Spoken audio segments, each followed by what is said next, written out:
শুভ সকাল বন্ধুরা। তো ঘুম থেকে উঠে ব্রাশ টাশ করে চা বানালাম। চা খাওয়ার পর বর্মশাই বলল যে কচুরি নিয়ে আসবে। তো আজকে আর টিফিন বানানো নেই, তো এই কচুরি আর তরকারি খেলাম। তারপরে সবজি টবজি বানানো হলো, সবজি বানিয়ে তারপরে আমি কিছু জামা কাপড় কাচলাম, কেচে স্নান করে নিলাম। তো স্নান টান করে রান্নাঘরে চলে আসলাম রোজকার মতো রান্না করার জন্য। তো রান্না বান্না সেরে দেখো অনেক কিছুই রান্না করেছি। তো রান্নাবান্না শেষ করে তারপরে আমি চলে গিয়েছিলাম ছাদে একটু গাছগুলোকে দেখবো বলে, কেননা বিকেলবেলার দিকে রোজই বৃষ্টি হয়, যেতে পারি না।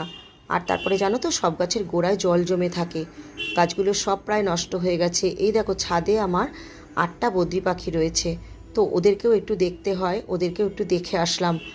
আর ওই সময় না হাঁটতেও খুব ভালো লাগছিল ছাদে। দেখো এটা একটা লাল ফুল, এটা যখন কিনেছিলাম তখন বলেছিল এটা লাল টগর, জানি না এটা কি ফুল। এই যে রঙ্গন গাছের গোড়ায় দেখো কত জল জমেছিল, সেগুলোকে একটু ফেললাম। তারপরে একটু সব গাছের গোড়াগুলোকে একটু খুঁড়ে দিলাম।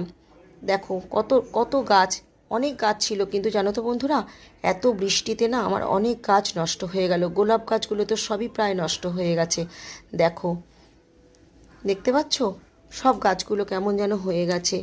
আবার বর্ষাটা কমলে গাছের পিছনে সময় দিতে হবে। তো দেখো এই যে শিউলি ফুল গাছটা দেখো কত সুন্দর হয়েছে। তো দেখো এই যে একটা জিনিস দেখাই, এই যে দেখতে পাচ্ছ তুলসী গাছ, অনেক তুলসী গাছ আছে। দেখো এই তুলসী গাছটা কত বড় হয়েছে। তারপর ছাদ থেকে এসে খাওয়া দাওয়া করে একটু রেস্ট নিলাম। এই যে সন্ধেবেলা বসলাম চা খেতে।